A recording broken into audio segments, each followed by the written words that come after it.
Hola, ¿qué tal? Vamos a ver hoy eh, los diagramas de clase. Eh, no hay que perder de vista que los diagramas de clase son en sí muy complicados. Son complicados porque son la representación final de lo que es la realización. La realización finalmente es la ejecución del código. Entonces, dependiendo del lenguaje de programación, tenemos varias posibilidades de ejecución y luego entonces eh, el diagrama debe ser capaz de poder expresar de una manera gráfica lo que estamos poniendo o lo que se pondrá después en términos de código. Entonces nos tomará algunos videos hacer las precisiones necesarias al respecto de los diagramas de clase. Voy a empezar eh, con este artículo que me parece muy bueno porque es muy claro. Y bueno, lo primero que tenemos que destacar es que representa los aspectos estáticos del sistema. Y en general debemos de tomar en cuenta que las estrategias o los mecanismos que utiliza son tres: clasificación, generalización y agregación. Eh, la mayor parte del tiempo nosotros tenemos que estar jugando con eh, o identificando, más que jugando, identificando esos mecanismos. Eh, y muchas veces fallamos porque tenemos una idea en la cabeza muy fija de qué es lo que estamos codificando o qué es lo que vimos de codificación, pero tenemos que reducirlo a estos mecanismos de abstracción. Y bueno, eso al final del día no le quita eh, expresividad al lenguaje, pero sí tiene su dificultad en el sentido de que tenemos que pensar cómo expresarlo en esos términos. Eh, Cuando hablamos de clases hablamos de objetos y sus asociaciones. Entonces, lo que queremos en este caso representar es la estructura y el comportamiento de cada uno de los objetos y su relación con los demás. Eh, la idea finalmente de la representación es que es atemporal, o sea que no es como los diagramas de actividad o los diagramas de secuencia eh, o otros diagramas de colaboración, en donde estamos viendo a lo largo del tiempo, con una cierta, ¿cómo podemos decir? Una cierta eh, sensación de que el tiempo sucede o transcurre, como vamos a ver las relaciones, porque pues están esos diagramas, sino esa es una fotografía, es una fotografía pero completa de cómo se relaciona y con quién se relaciona el objeto que estamos queriendo modelar. Ya sea creando como tal o documentando. Entonces, eh, esta visión sí es una visión completa. Como diríamos, como está muy de moda la palabra, es una visión holística. Y bueno, ¿qué elementos tiene? Disculpen. Eh, Como elemento principal está la clase. La clase vista desde el punto de vista de la realización como un tipo de dato.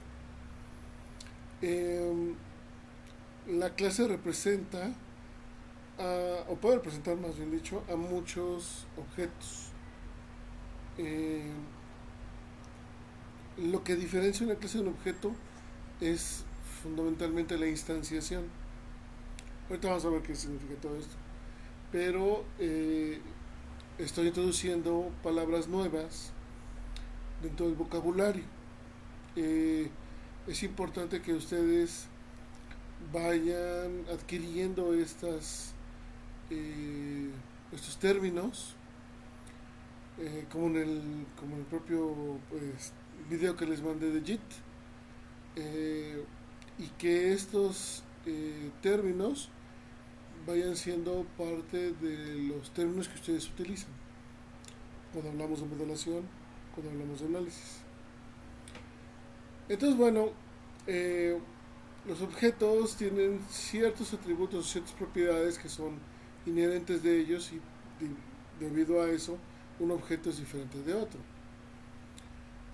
Pero tienen un comportamiento común que eso es lo que hace que sean parte, digamos, de la familia. ¿De qué familia? De la familia de la clase. Como acabo de decir, los objetos son instancias de las clases, eso es lo que los diferencia. Eh, ¿Qué significa eso? En términos de codificación, querría decir que cuando en la ejecución de un programa yo creo el objeto A, digo A igual a new, el nombre de la clase, que es como un tipo de dato, ese momento que se, que se crea por primera vez el objeto A, esa es la instanciación, y entonces pasa de ser algo meramente abstracto a algo que ya se está ejecutando, y en ese caso es la realización en este caso de la clase, que es como un tipo de dato a través del objeto. Espero les esté quedando un poco claro. Debido a que ustedes ya tomaron esta materia de programación de objetos, entiendo que tal vez esta terminología es como clara para ustedes. Si no, bueno, pues tienen un Telegram y nos dedicaremos, como siempre, a discutirlo hasta que nos caiga el 20, ¿no? Bien, dice, no existe un procedimiento inmediato que permita localizar las clases del diagrama de clases. Suelen corresponder con sustantivos que hacen referencia al ámbito del sistema de información y que se encuentran en los documentos de especificaciones de requisitos y los casos de uso. Sí, eh, efectivamente en nuestra documentación, la que estamos generando, los actores son clases. Y estas clases van a terminar siendo las cajitas que vamos a hacer en el diagrama de clases. Entonces, como dice aquí, son sustantivos, efectivamente, ¿no?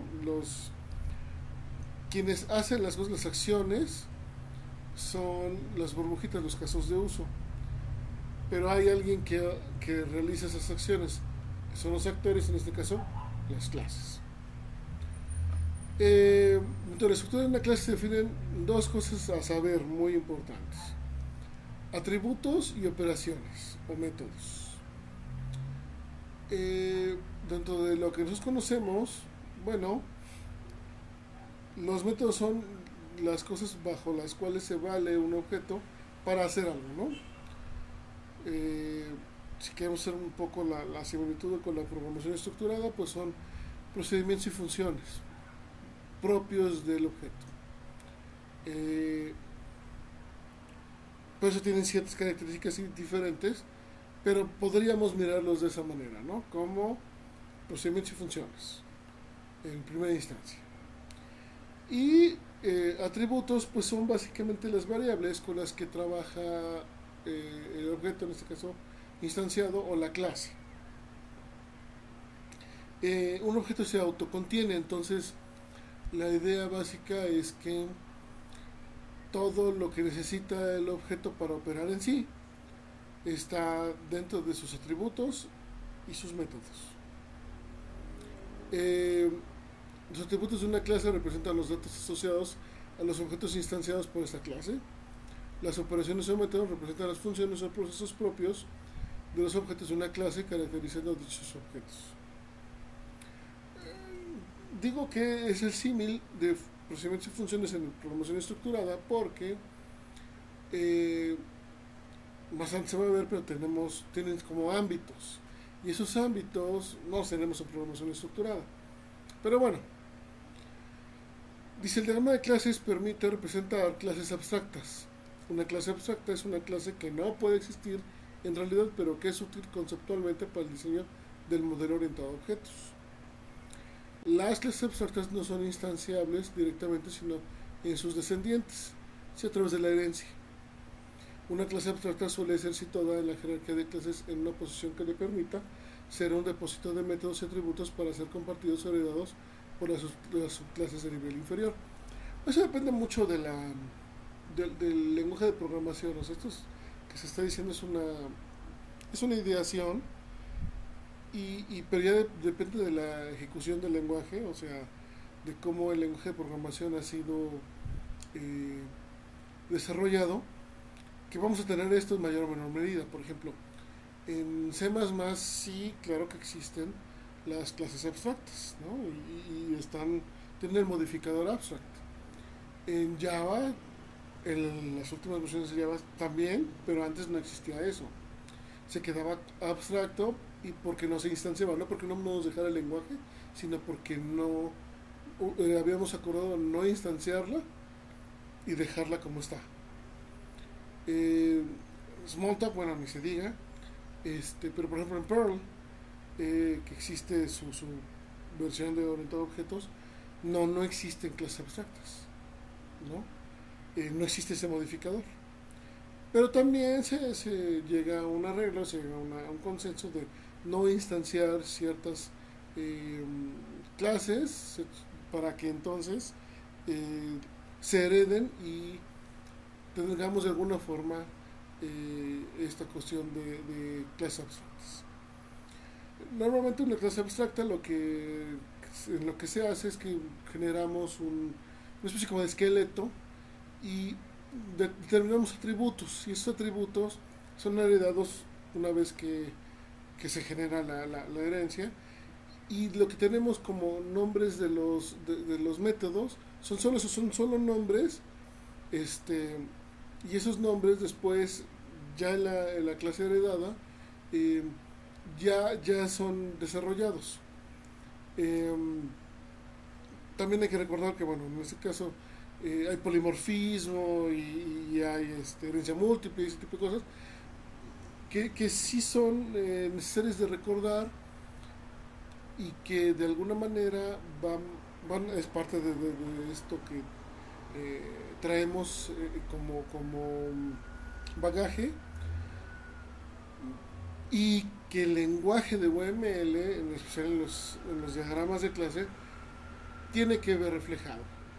Entonces, lo que estoy haciendo es una comparación entre experiencias entre diferentes tipos de lenguaje de programación, diferentes lenguajes de programación, y lo que nos está diciendo la teoría al respecto de lo que se espera de un diagrama de clases en una versión inicial simplificada.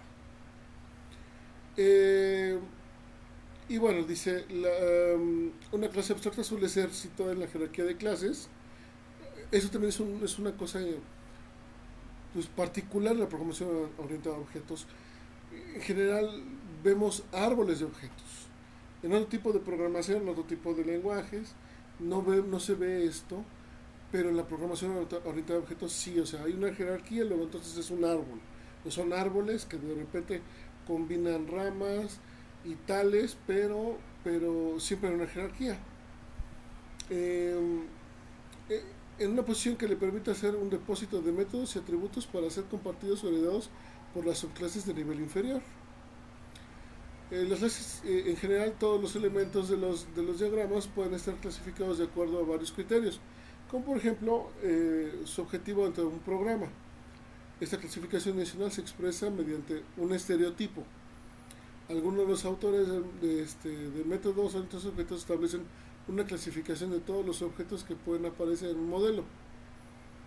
Y bueno, es importante que tomemos en cuenta esto porque nosotros vamos a tratar de trabajar con estos en especial, con esta clasificación. No que sea la mejor, eh, pero a mí me parece sencilla, sin complicaciones, suficientemente lógica, y pues ya habrá otro momento en alguna materia más avanzada que ustedes pues hagan uso de todas estas cuestiones, ¿no? Más avanzadas. Entonces, hay objetos entidad, objetos límite o interfaz y objetos de control. Eh, Estos son estereotipos de clases. Un estereotipo representa una meta de clasificación de un elemento. Aquí es donde se empieza a complicar esto, eh, porque, como la palabra dice, estereotipo es una forma de ver cosas, ¿no? La palabra estereotipo no es privativa de la programación orientada a objetos, es una palabra en español, bueno, también en inglés, stereotype, o sea, es una palabra de lenguaje y está aquí utilizada en nuestra terminología, justamente dando la misma idea que lo da en el lenguaje coloquial. Un estereotipo es una manera de generalizar, pero no tan abierta. Eh, Todos, bueno, en el lenguaje coloquial, un estereotipo genera un prejuicio, ¿no? De esta forma, pues, eh, se dice que las güeras son tontas, este, los negros son viriles, este, los nerds son muy clavados, pero no tienen forma de relacionarse socialmente, este, los guapos caben en todos lados, caen muy bien, este, no sé, los ricos son malos, son estereotipos. La realidad es así, no es así, pero hay mucha gente que utiliza los estereotipos y esos generan esos prejuicios. Eh, los pobres son sucios, hay varios, ¿no? Bueno, en la programación orientada a objetos buscamos generar estos estereotipos para hacer esa clasificación a través de una generalización. Entonces, generamos estos estereotipos como objetos de entidad, objetos límite de interfaz, objetos de control, y de esta forma estamos circunscribiendo, generalizando o incluyendo en ese grupo, en esa clasificación, a los objetos. ¿Por qué? Bueno, es una manera más sencilla, en este caso una manera sencilla, no nada más de identificarlos, sino también de darles un cierto tratamiento.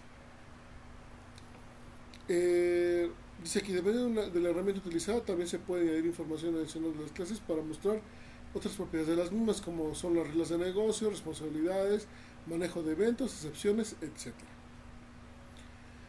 Otro elemento son las relaciones. Ya hablamos del primer elemento, que son las clases. El segundo elemento de los diagramas de clases son las relaciones.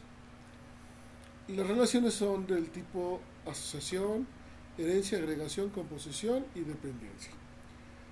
Son las flechitas famosas que hay en todos lados, en todos los diagramas. Bueno, pues ahí está. La asociación representa un conjunto de enlaces entre objetos o instancias de clases y es el tipo más general de asociación o de relación.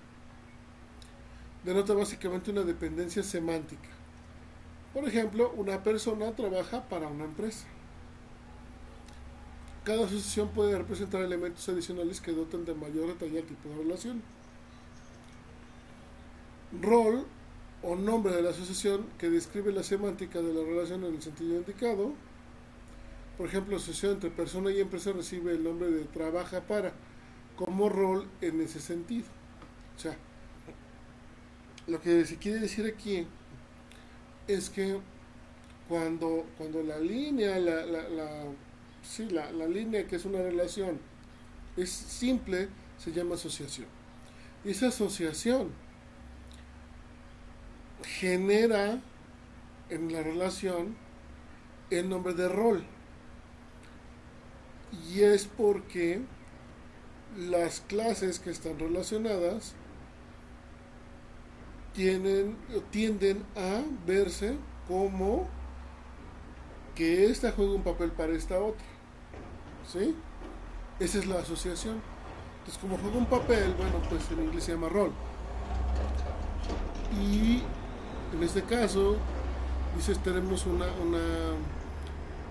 clase que se llama persona y una clase que se llama empresa. Si están relacionadas en asociación, entonces se lee la persona trabaja para la empresa. Así que genera el rol o el papel de persona trabaja para. Así es como se dice. Como en el caso de los casos de uso, cuando hay una asociación, la que sea, se puede generar lo que se llama multiplicidad, que en especial es la cardinalidad de la relación. Eso se lo robaron a los diagramas de base de datos. Especifica cuántas instancias de una clase están asociadas a una instancia de la otra clase. Los tipos de multiplicidad son uno a uno, uno a muchos o muchos a muchos. Como en el caso, como lo que hicimos en los casos de uso. Luego está el otro tipo de relación que se llama herencia, que bueno, espero que como a ustedes se les haya ocurrido, tiene que ver con la herencia entre clases. Las jerarquías de generalización y especialización se conocen como herencia. Entonces recuerdan que usábamos un triangulito con una línea en los casos de uso y decíamos esta usa tal, el uses, ¿no? Y decíamos, esto que está aquí arriba es más general que esto que está aquí abajo. No, eso estaba representando una herencia. Y esa herencia también la vamos a representar aquí en los diagramas de clase. Y bueno, dice, herencia es el mecanismo que permite a una clase de objetos incorporar atributos y métodos de otra clase. Por eso, uses, ¿no? Añadiéndolos a los que ya posee. Con la con la herencia se refleja una relación, es un entre clases, o sea, se dice es un. La clase de la cual se hereda se denomina superclase y la que se hereda es una subclase. Eso es simplemente terminología de programación orientada a objetos. La generalización define una superclase a partir de otras. Por ejemplo, las clases profesor y estudiante se obtienen de la superclase persona. O sea, ambas clases toman o son un tipo de persona. Esa es la razón por la cual nosotros también decimos que las clases son tipos de datos, ¿no?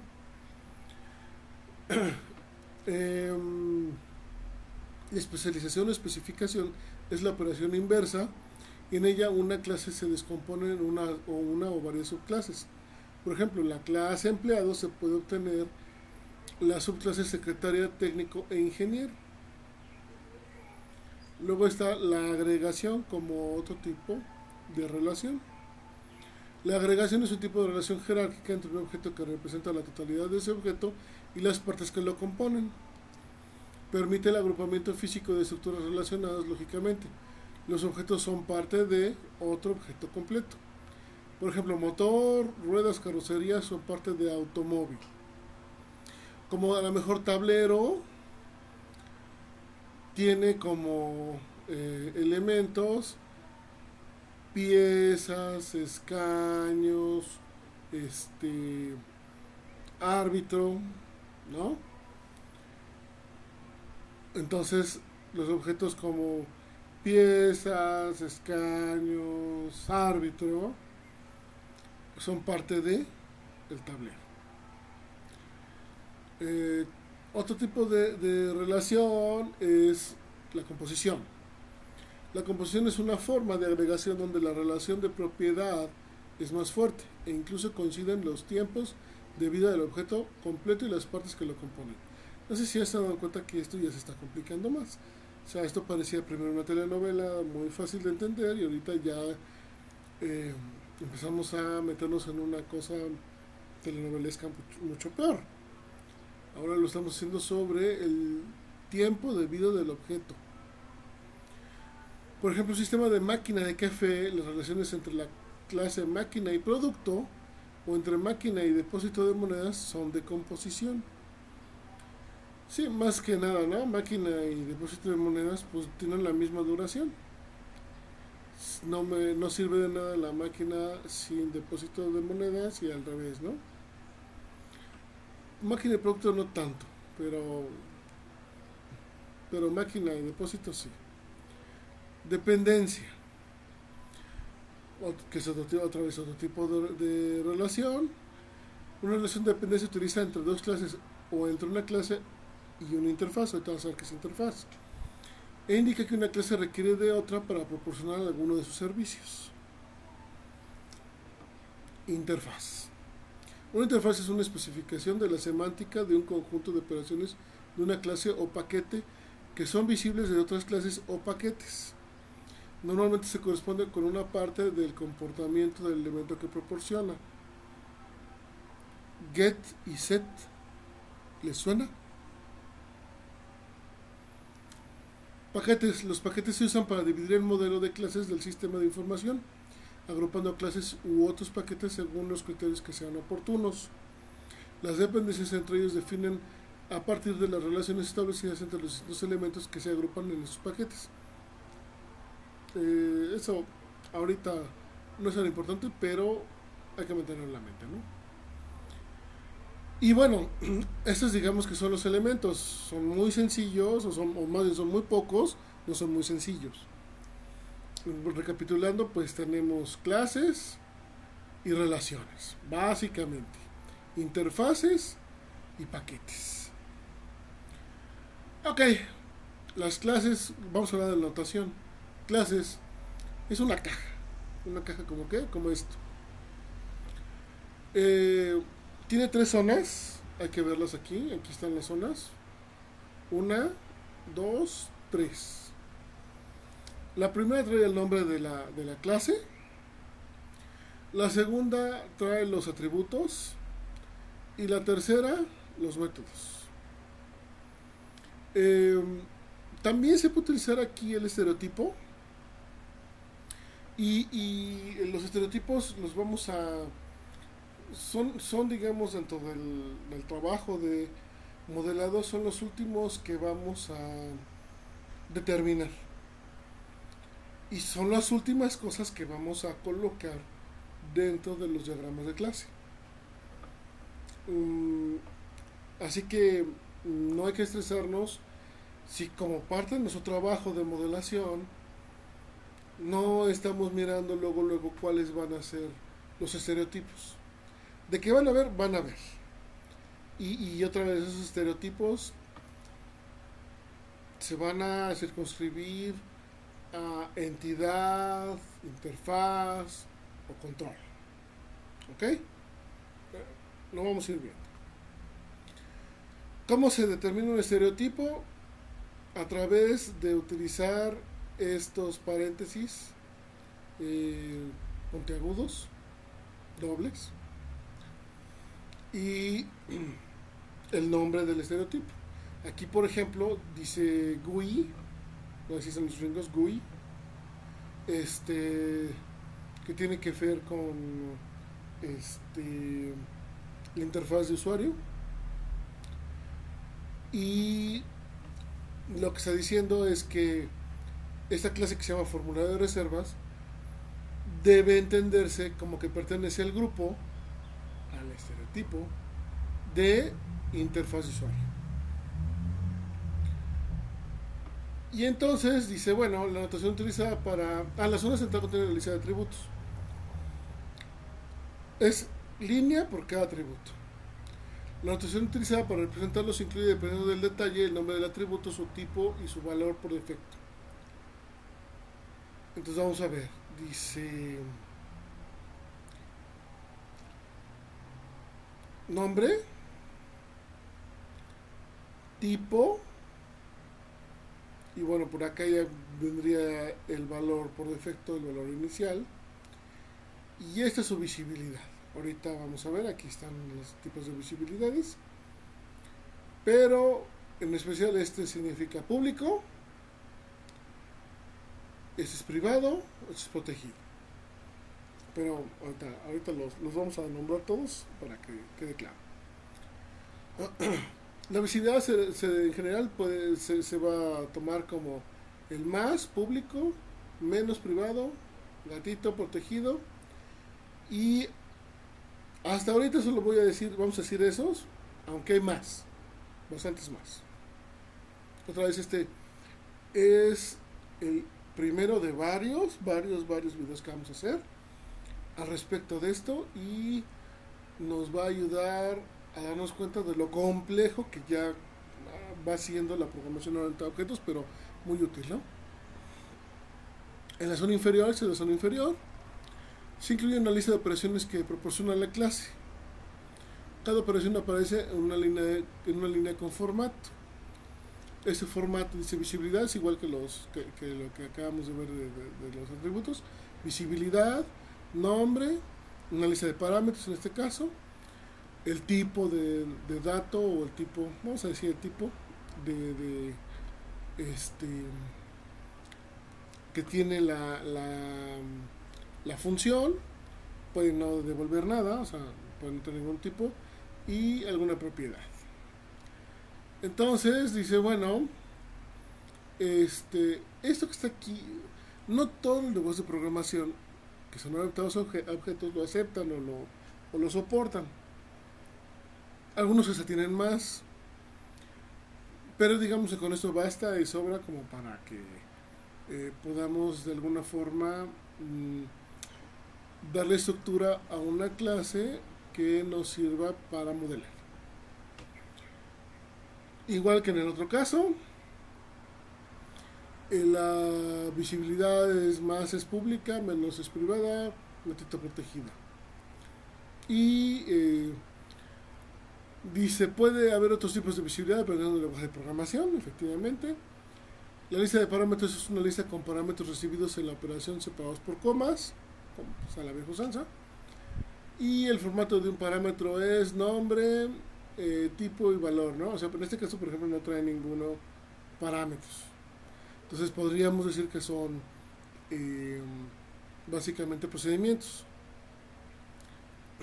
Pero bueno, lo que son métodos que no tienen parámetros. Hasta ahí yo creo que es la mejor forma de decirlo. Son métodos sin parámetros.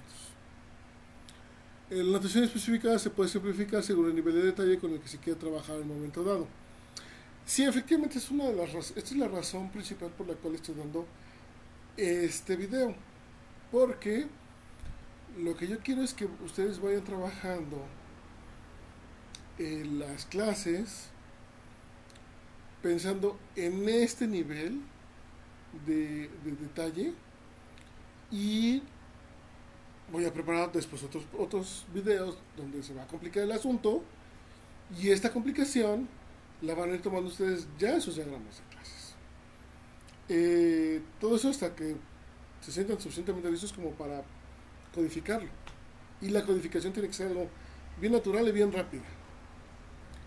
Entonces, bueno, por favor sigan este método que estoy estableciendo, no se adelante. Relaciones. Estamos otra vez en notación. Ahora vamos al segundo elemento, son las relaciones.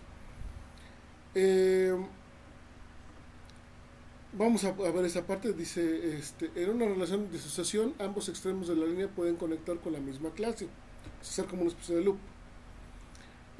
Indicando que una instancia de una clase está asociada a otras instancias de la misma clase, lo que se conoce como una asociación reflexiva. La relación puede tener nombre y un estereotipo que se colocan junto a la línea. El nombre suele corresponder a expresiones verbales presentes en las especificaciones, o sea, el rol, y define la semántica de la asociación. Los estereotipos permiten clasificar las relaciones en familias y se escribirá en símbolos igual, ¿no? De estereotipo, estos puntiagudos. Por ejemplo, aquí estamos. Esta es una clase. Tiene sus tres secciones, sus tres áreas. Esta es otra clase, sus tres áreas. Son sospechosamente iguales. Y aquí está la asociación, ¿no? La relación. Esto que está aquí es la multiplicidad, entonces dice que aquí hay uno y dice que hay de uno a muchos. ¿Ok? Y luego aquí está el nombre de la asociación o rol, como yo había dicho. Vamos a leer para que nos quede claro cómo se traduce esto. Puede ser un número concreto o un rango, hablando de la multiplicidad. Y bueno, como aquí queda dicho, ¿no? Orden se puede explicar si las instancias guardan un orden con la palabra order. Si el modelo es suficientemente detallado, se puede incluir una restricción que indique el criterio de ordenación. Eso lo voy a dejar así porque no quiero que lo usen. En los siguientes, que ya vienen más complicados, seguramente sí va a haber el momento. Navegabilidad. La navegación desde una clase a otra se representa poniendo una flecha sin relleno en el extremo de la línea indicando el sentido de la navegación. O sea, dice, de esta clase voy hasta esta otra. Entonces, si se lee así, dice, de esta clase me genera, o tengo, lo que sea que se diga aquí, ¿no? El rol pertenece a, es, de, trabaja con, vamos a decir que el rol pertenece a. Esta clase pertenece a esta otra, desde una hasta todas las que ustedes quieran.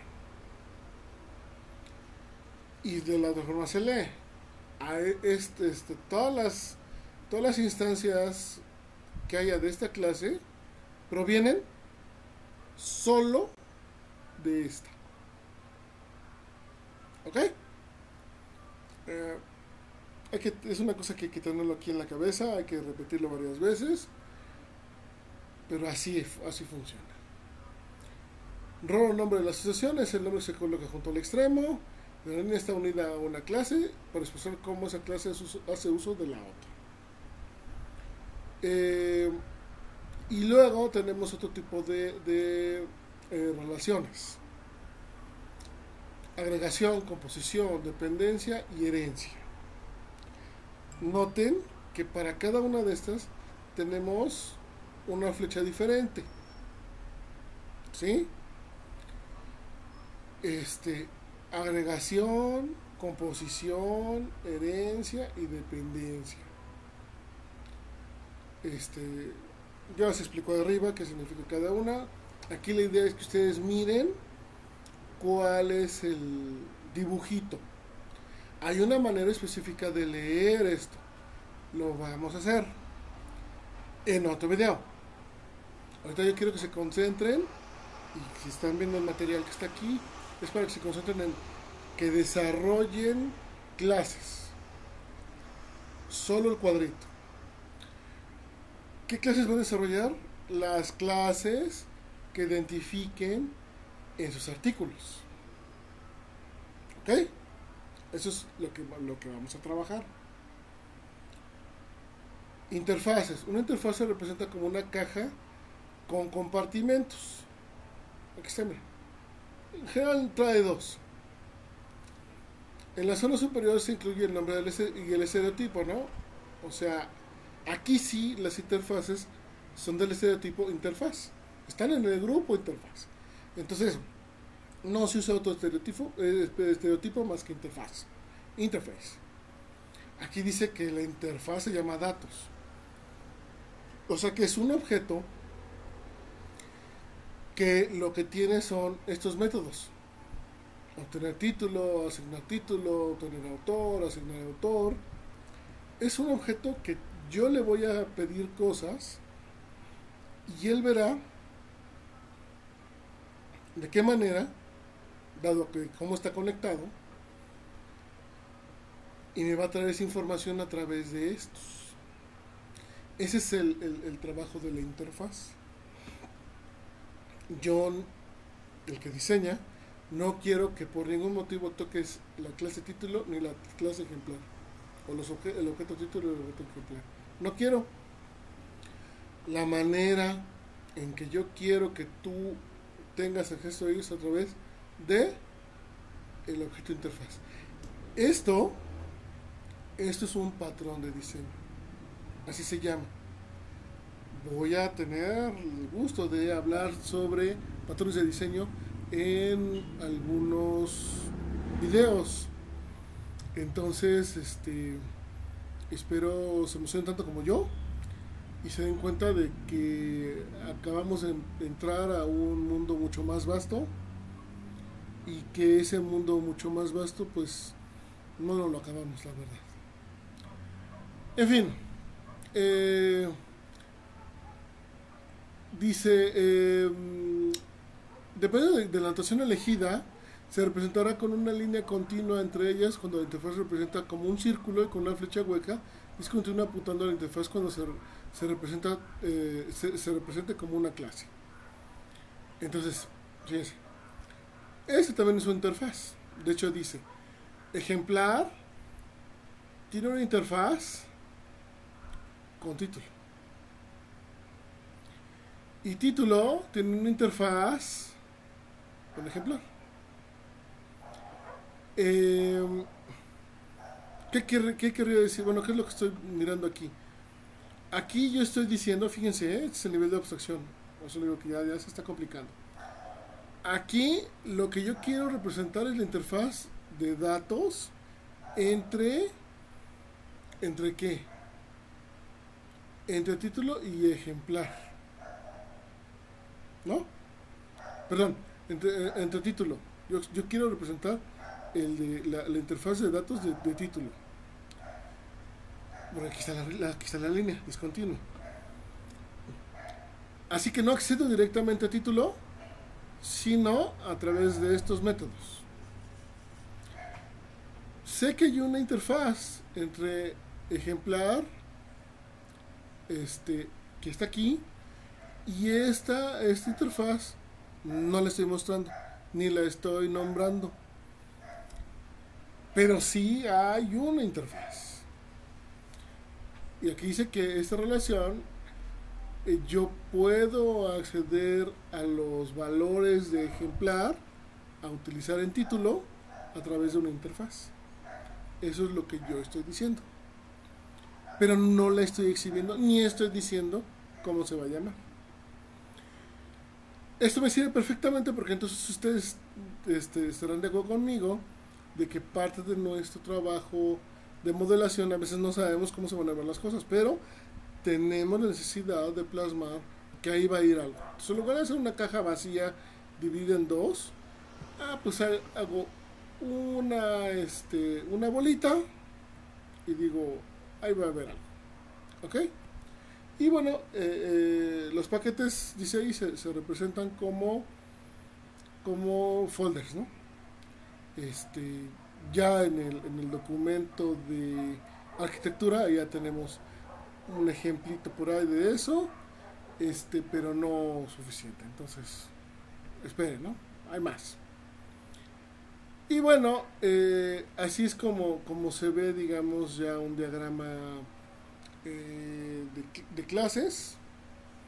Noten que, por ejemplo, empezando desde arriba, dice ejemplar es una copia de título, y que título tiene como tres hijitos, ¿no? Dos son herencias tal cuales, uno es título de libro y otro es título de revista, y hay una relación con otro objeto que se llama reserva, y esa reserva dice, la relación dice, hace referencia a título, ¿no? Ese es el tipo de relación que mantiene.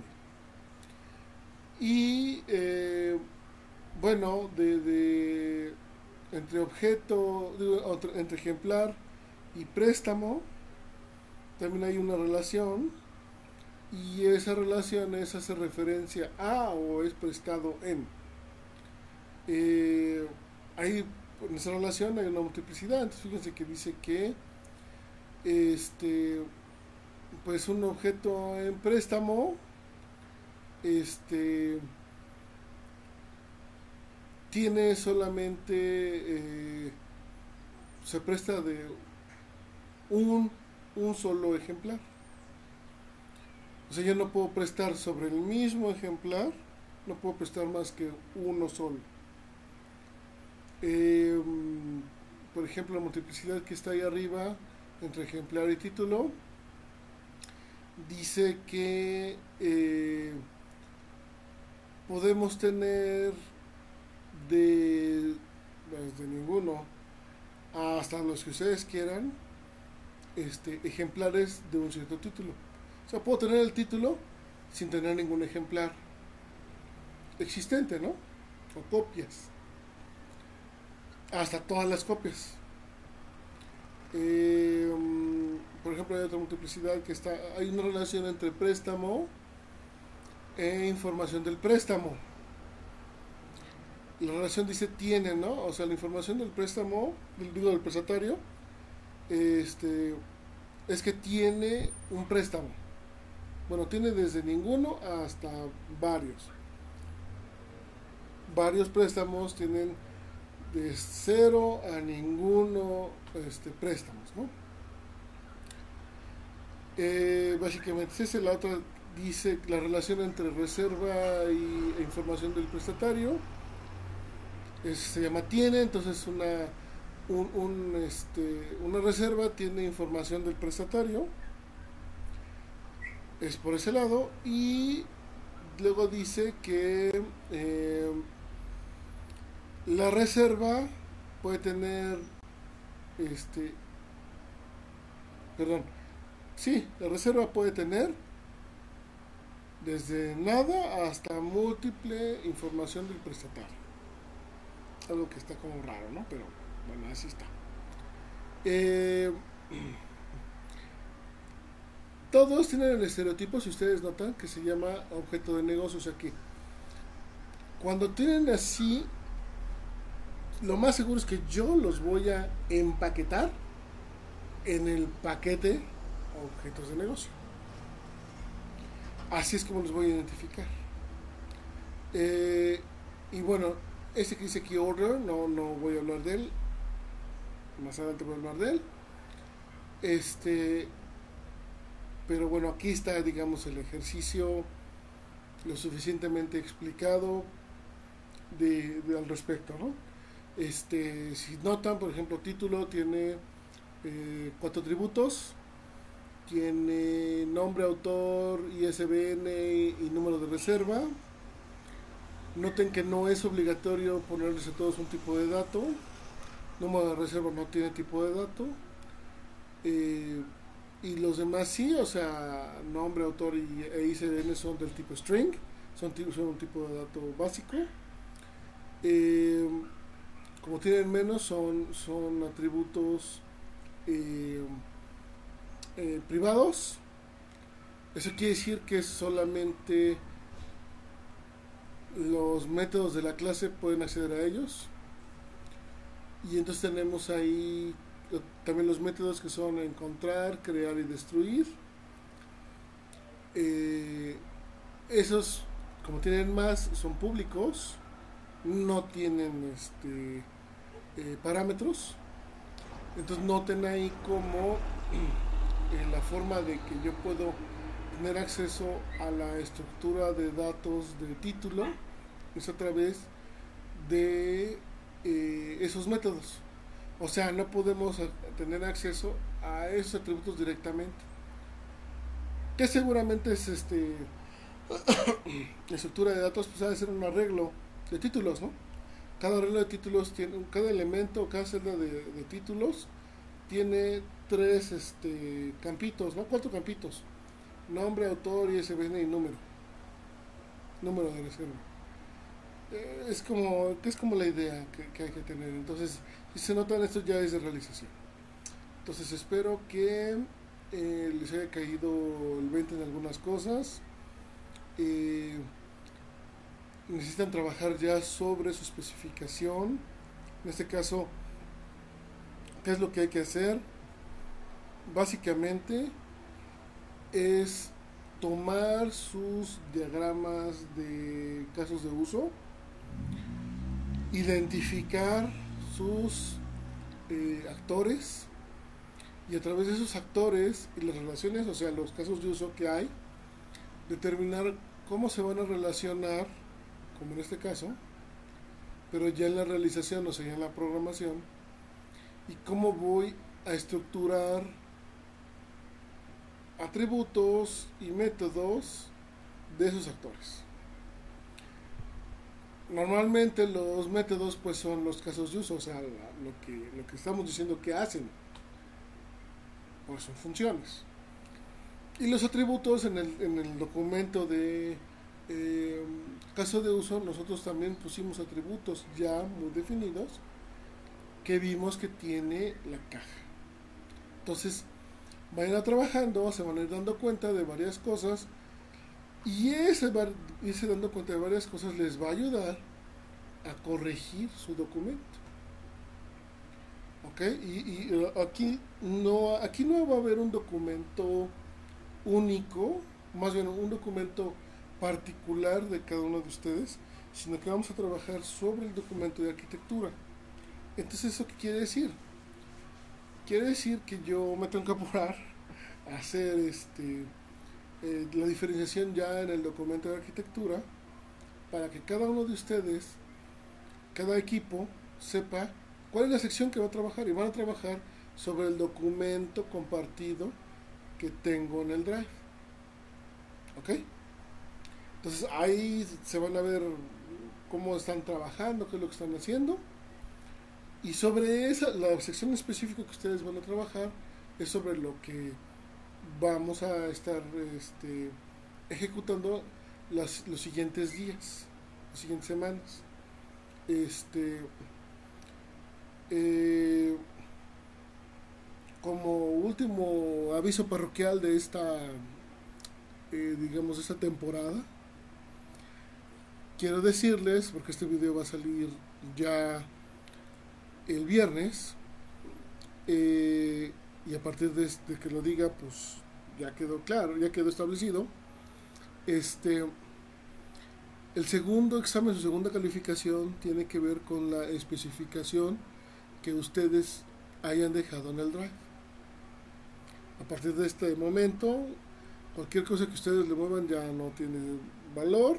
Si ustedes le mueven a su especificación de caso de uso de nivel 1 y 2, serán descalificados.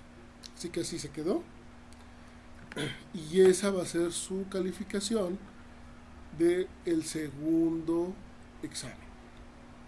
Felicidades a los que hayan llegado hasta este momento. Estoy muy, muy contentos.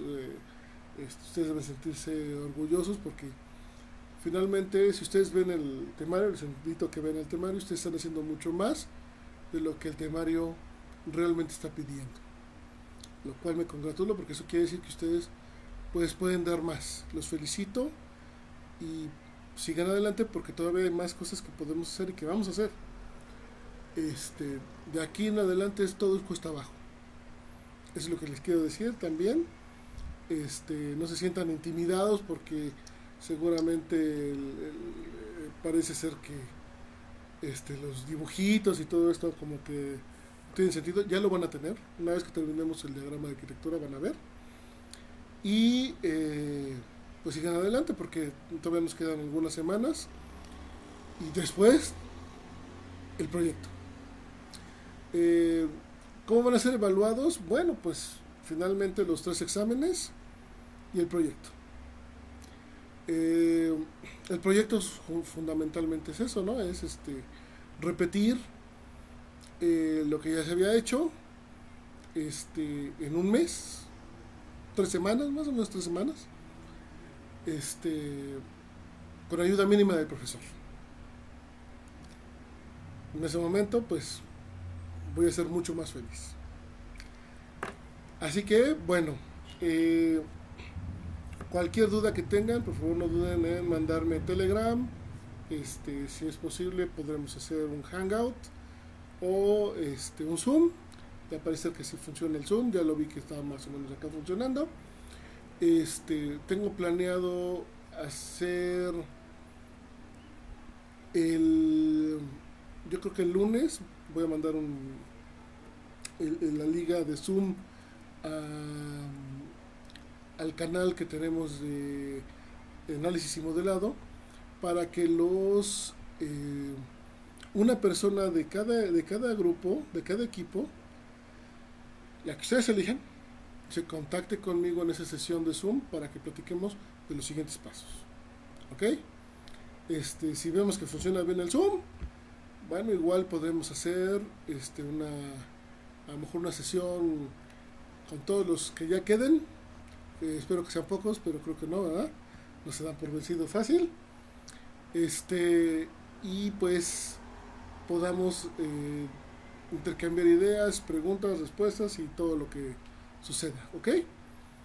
También en Zoom se puede grabar el video, así que por eso lo voy a iniciar yo para grabarlo y después subirlo a YouTube para que aquellos que crean que estoy haciendo en lo oscurito algo conciliándome con ustedes, vean que no es así. Simplemente es porque no sé si va a resistir el Zoom, si se va a ver bien o no se va a ver bien, si vamos a tener alguna especie de problema, lo que sea, y hay que minimizarlo para que no tengan problemas los demás. Eh, bueno, por mi parte es todo. Ya hemos hablado casi una hora. Y eso que todavía no le rascamos bien a los diagramas de clases. Pero bueno, hay que animarnos, hay que seguir adelante. Les agradezco mucho su atención. Y comentarios, bienvenidos, buenos o malos, eso no tengo problema. Agradezco a ambos, siempre con respeto. Y pues para mejorar, ¿no? Y dejar pues mejor con un mayor conocimiento, un conocimiento más claro para todos. Agradezco el tiempo, la oportunidad. Quédense en casa. Saludos.